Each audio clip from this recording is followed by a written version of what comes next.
மதுங்கிறது யாருமா? என் பொண்ணு தான் சார். என்ன விஷயம்? கூப்பிடுங்க, அந்த பொண்ணை விசாரிக்கணும்.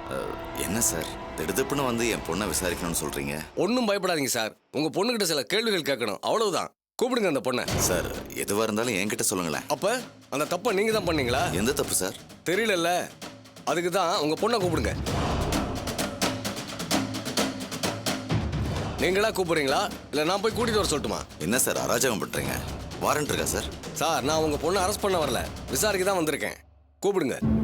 அப்படியே இருக்கட்டும். ஆனா எனக்கும் லா தெரியும் சார். நீங்க விசாரிக்கிறதா இருந்தா லாயர் கிட்ட பேசணும். அதுக்கப்புறம் ஒரு பக்கத்து வீட்டுக்காரர்கிட்ட கையெழுத்து வாங்கணும். சும்மா உங்க இஷ்டத்துக்குலாம் பண்ண முடியாது சார். சார் நீங்க சொல்ற ப்ரொசீஜர்லாம் இந்த கேஸுக்கு கிடையாது சார். உங்க பொண்ணை கண்டிப்பா விசாரிச்சு தான் ஆகணும். கூப்பிடுங்க. என்னங்க நீங்க சும்மா இருங்க சார். வயசு பொண்ண போலீஸ் வீடு தேடி வந்திருக்கேங்கிற பயத்துல இவர் இப்படி பேசுறாரு சார். நீங்க எதுவும் தப்பா எடுத்துக்காதீங்க. நான் என் பொண்ணை கூப்பிடுறேன் சார். கூப்பிடுங்க. மது, மது சார். இதான் சார் என் பொண்ணு மது. ஏம்மா, உனக்கு நடராஜுங்கிற ஒரு பையனை தெரியுமா?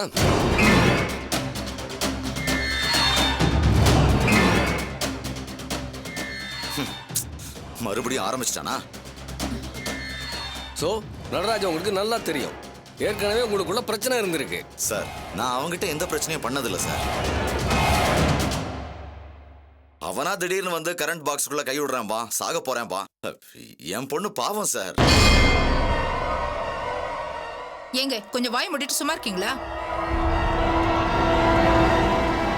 சார் கண்டிப்பா உங்க என்கொயரிக்கு நாங்க கோஆபரேட் பண்றோம் சார். என்ன பிரச்சனைன்னு நீங்க சொன்னதானே எங்களுக்கு புரியும். அந்த நடராஜோட கம்பெனி ராத்திரி தீப்பிடிச்சு எரிஞ்சு போச்சு.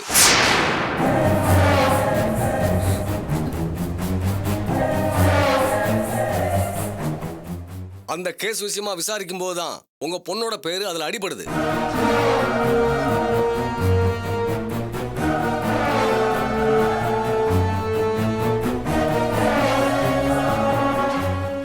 அவங்க சைடுல உங்க பொண்ணு பேர்ல ஸ்ட்ராங்கா டவுட் இருக்கு.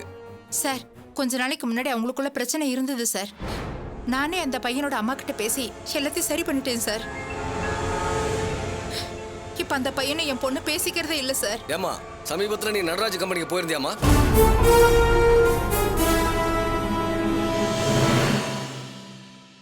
அங்க 2 பேரும் சண்டை போட்டீங்களா?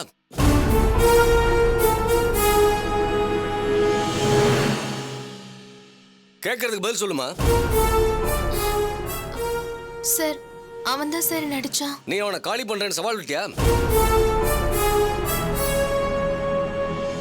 அப்போ திமிர்ல நீ என்ன வேணா பண்ணுவியா? நீ லவ் பண்ணி கூத்தெடுக்கிறது என்ன ஒரு சின்ன பையன் உயிர் தான் கிடைச்சதா? நீ எல்லாம் மனுஷ ஜென்மம் தானே, மனசாட்சி இல்ல உனக்கு? சார் நான் ஏதோ கோவத்துல சொல்லிட்டேன். அது சீரியஸ் எடுத்துக்கிட்டு அந்த சந்தோஷ் இப்படி பண்ணுவான்னு நான் நினைக்கல சார். போதுமா சார் உங்க பொண்ணோட ஸ்டேட்மெண்ட்? இத பாருங்கம்மா, இதுக்கு மேல உங்ககிட்ட பேசுறதுக்கு எதுவும் இல்ல.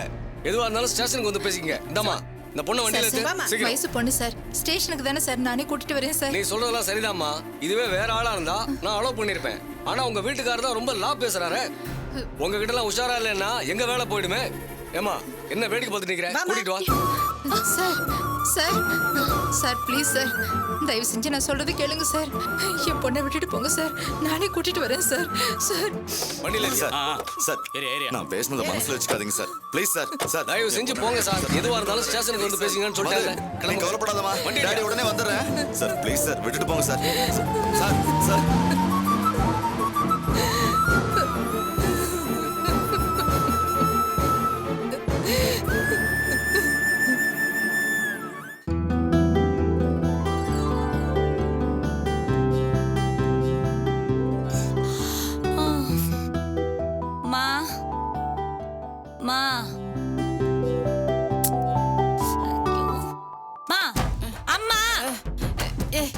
அறிவில்ல உனக்கு? நல்லா தூங்குறவள போய் எழுப்பி விட்டுட்டு. ஐயா உனக்கு பிறந்த நாள் விஷயம் சொல்லலான்னு எழுப்புனா சரி சொல்லி தொலை. நீ தான் திட்டினி எப்ப? பாஞ்சாலி பாஞ்சாலி பாஞ்சாலி பாஞ்சாலி.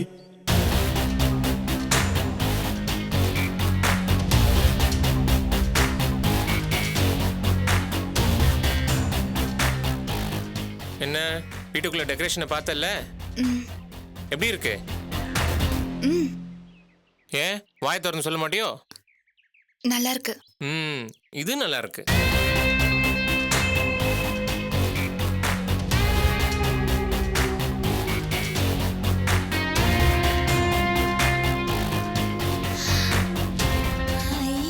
என்னம்மா பாக்குற?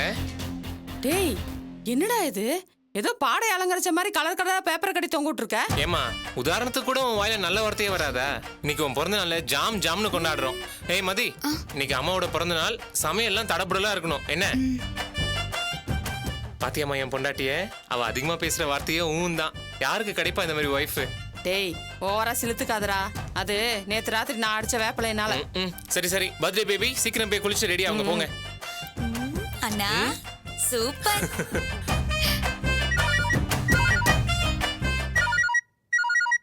ஹலோ, நான் சூர்யா பேசுறேன். பேசுங்க.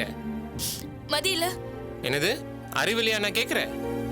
நான் மதி அக்கா கிட்ட பேசணும். அவளுக்கு ஒரு அக்கா வேற இருக்காளா? இந்த விஷயத்தை ஏன் என்கிட்ட இருந்து மறைச்சிங்க? மேடம், உங்க காதுல புகை வர்றது இங்க தெரியுது. ஒரு நிமிஷம் இருங்க.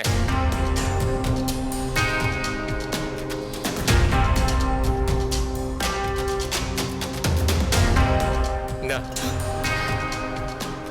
உன்னோட பாசமலர் லைன்ல இருக்கு, பேசு. ஹலோ மதி, நான் சூர்யா பேசுறேன். ஓ, உளவுத்துறை கால்ல நான் ஒட்டி கேட்க கூடாதுல்ல? நீங்க தாராளமா பேசுங்க, நான் வெளியே போயிடுறேன். சொல்லு சூர்யா. மதி, நடராஜோட கம்பெனி ஃபயர் ஆக்சிடென்ட்ல எரிஞ்சு போச்சு. ஐயோ, என்னடி சொல்ற? அங்க வேலை செஞ்ச பையன் ஒருத்தர் செத்து போயிட்டா. அதனால நடராஜ போலீஸ் பிடிச்சிட்டு போயிடுச்சு. அம்மா மேய்ச்சலம்மா கூட்டிட்டு போலீஸ் ஸ்டேஷன் வரைக்கும் போயிருக்காங்க மதி. ஏய், சித்தப்பா கிட்ட சொல்லி ஏதாவது பண்ண முடியுமான்னு கேட்க வேண்டியதானே? எதுக்கு? இது சொன்ன முதல்ல சந்தோஷப்படுற ஆள் அவராதான் இருப்பாரு. என்ன சூர்யா, இந்த நேரத்துல போய் இதெல்லாம் பேசிக்கிட்டு? சரி, நான் உடனே அங்க வரேன். சரி மதி, நான் வச்சிடுறேன்.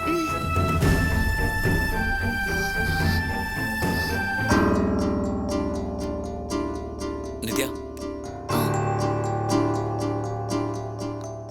என்ன நித்யா, கோவமா இருக்கியா? இல்ல.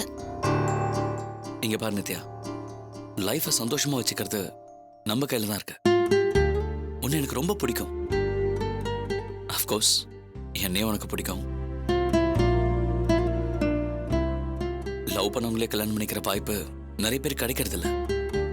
நம்ம கிடைச்சிருக்கு. There is no heaven behind the horizonன்றத முழுசா நம்புற வேணாம்.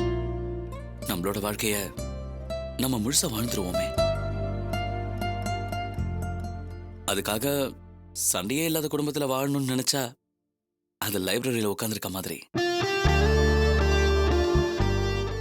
காலையில சண்டை போட்டு ராத்திரியில சமாதானம் ஆயிடுறதுலயும் ஒரு சந்தோஷம் இருக்குல்ல.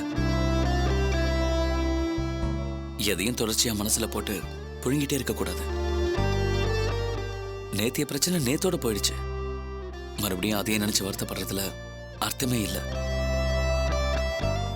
பார், நமக்கு ஒரு ரிசப்ஷன் வைக்கிறாங்க. அதுக்கு உங்க பெரியம்மா வரணுமா உங்க அப்பா வரணுமான்னு கேட்டா நீ என்ன பதில் சொல்லுவ? இதே கேள்வியை எங்க அப்பா வச்சு என்கிட்ட கேட்டா நான் உங்க பெரியம்மா தான் வரணும், எங்க அப்பா தேவையே இல்லைன்னு தான் சொல்லுவேன். சரி, எங்க அப்பா சொன்னதை விட்டுரு. நம்ம ரிசப்ஷனுக்கு உங்க அப்பா வந்தா உங்க பெரியம்மா வரமாட்டாங்க இல்லையா? இப்ப சொல்லு, யார் வரணும்? உங்க அப்பாவா உங்க பெரியம்மாவா? பெரியம்மா தான். ஆமா நித்யா, யார் வந்தாலும் வராட்டியும் அவங்க தான் நமக்கு முக்கியம் இல்லையா? நம்ம ரிசப்ஷன்ல நாம அவங்கள கூப்பிட்டு பெருசா கௌரவப்படுத்தணும் என்ன? சரி. அது கொஞ்சம் சிரிச்சுக்கிட்டே சொன்னா நல்லா இருக்குமே. சரி, மறக்காம ரெயின் கோட் எடுத்துக்கோ. அடிச்சு அம்மா என்ன அடிக்க வரா?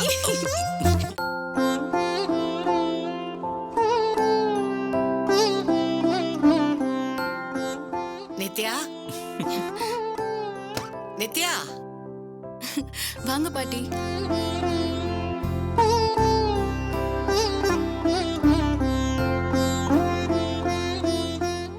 வாங்க மாப்பிள்ள. வாங்க உட்காருங்க. அப்புறம் சம்பந்தி, என்ன முடிவு பண்ணிருக்கீங்க? நீங்க எதை பத்தி கேக்குறீங்க? அதான் ரிசப்ஷனை பத்தி தான் கேட்டேன். அதான் ரிசப்ஷனை ஒரு 15 நாள்ல வைக்கலான்னு இருக்கோம். ஆனா நான் உடைச்சே சொல்லிடுறேனே, அதுக்கு உங்க பையனை கூப்பிடுறதா இல்லை.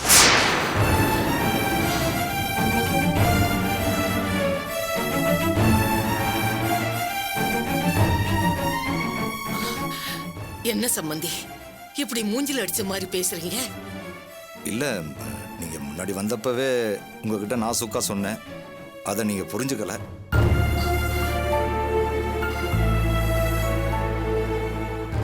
திரும்ப திரும்ப அதை தொடர வேண்டாம்னு தான் இப்ப சொன்னேன். பெரிய மனுஷன் நான் சொல்றேன், நீங்க தப்பா எடுத்துக்க கூடாது. தப்பா எடுத்துக்கல, சொல்லுங்க. எங்க பொண்ணு உங்க வீட்டுல வாழ வந்திருக்கா. என்னதான் இருந்தாலும் நாமெல்லாம் ஒண்ணுக்குள்ள ஒண்ணு. நீங்க பெரிய மனசு பண்ணி பழச எதையும் நீங்க மனசுல வச்சுக்க கூடாது.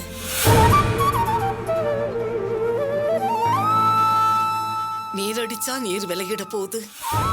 இப்பவும் சொல்றேன், எப்பவுமே நானும் உங்க மகனும் எண்ணெயும் தண்ணியும் தான், ஒண்ணு சேரவே மாட்டோம். சம்மந்தி இத பாருங்க, வயசுக்கு மரியாதை கொடுக்கறதுனால தான் இதை கூட பேசிக்கிட்டு இருக்கேன். இல்லைன்னா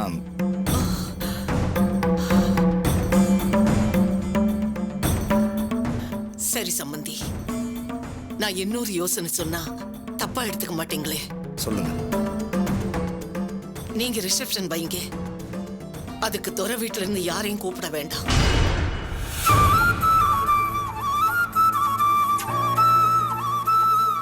உங்க விசேஷம் முடிஞ்ச உடனே எங்க சார்பா நாங்க ஒரு ரிசப்ஷன் வச்சுக்கிறோம். ஏங்க, இது என்ன ஆடி மாசத்துல கூழு ஊத்துற சமாச்சாரமா முறை வச்சு பண்றதுக்கு? டேய், இவங்களும் வீம்புக்கு ரிசப்ஷன் வைக்கிறதா இருந்தா இந்த ரிசப்ஷனே வேணாடா, கேன்சல் பண்ணிடலாம். சம்மந்தி கொஞ்சம் பொறுமையா கோவப்படாம கேளுங்க.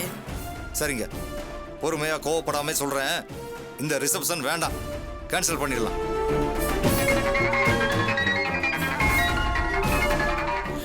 ஹலோ பாட்டி, நான் மதி பேசுறேன் பாட்டி. சொல்லுமா மதி, எப்படி இருக்க?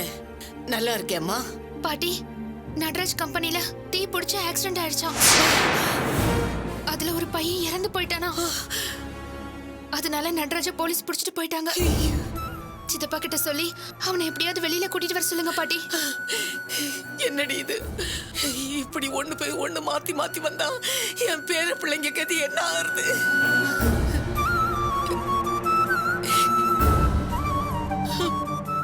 பாட்டி, சீக்கிரம் சித்தப்பா கிட்ட சொல்லுங்க பாட்டி. நான் சித்தப்பாவை பார்க்க சொல்றேம்மா. சரி பாட்டி. நடராஜ் கம்பெனி தீ பிடிச்சிருச்சா, அவனை வேற போலீஸ்ல பிடிச்சிட்டு போயிட்டாங்களா?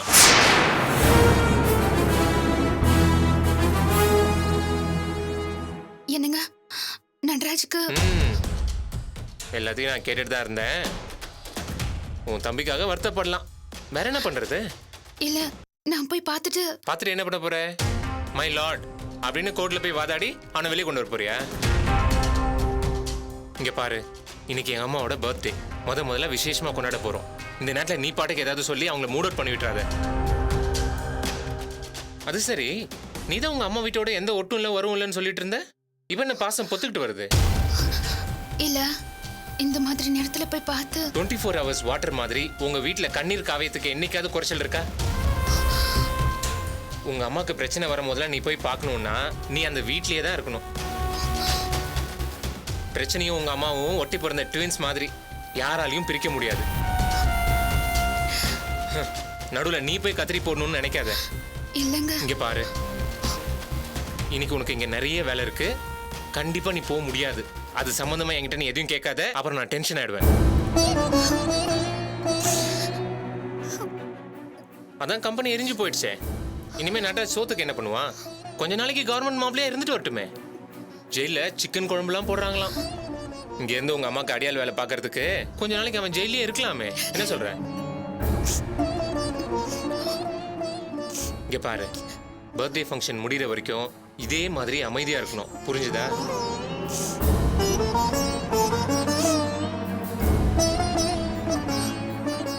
என்ன பர்த்டே பேபி, ஃபங்க்ஷனுக்கு ரெடியா? டேய் சோமு, நீ இப்படி எல்லாம் பண்ணுவேன்னு நான் எதிர்பார்க்கவே இல்லடா. முன்னாடியே தெரிஞ்சுன்னு வையேன், ஜமீனோட சேர்த்து ஒரு 10-15 பேரை கூப்பிட்டுருக்கலாம். மொய் பணமாவது வந்திருக்குடா நமக்கு. என்னது ஜமீனா? யாரு அந்த சோப்பு டப்பா தலையை நான் கூப்பிட்ட? ஆமாண்டா, அவர் வந்தா கிஃப்ட் எல்லாம் கிடைக்கும்ல நம்மளுக்கு. ஆமாண்ணே, அவரு ஜமீன்ல இருந்து நமக்கு ஏதோ பெருசா gift கொடுக்க போறாராம். நம்ம 3 தலைமுறையை காப்பாத்த போற கிஃப்டா. ஒண்ணு இல்லனா 2 gift. மா, எனக்கு ஒண்ணு கொடுத்துடணும். மா அப்போ ரஞ்சினி டேய், உன்னை பத்தி மட்டுமே கவலைப்படாதடா. உன் தங்கச்சி வாழ்க்கையும் கொஞ்சம் யோசிச்சு பாரு.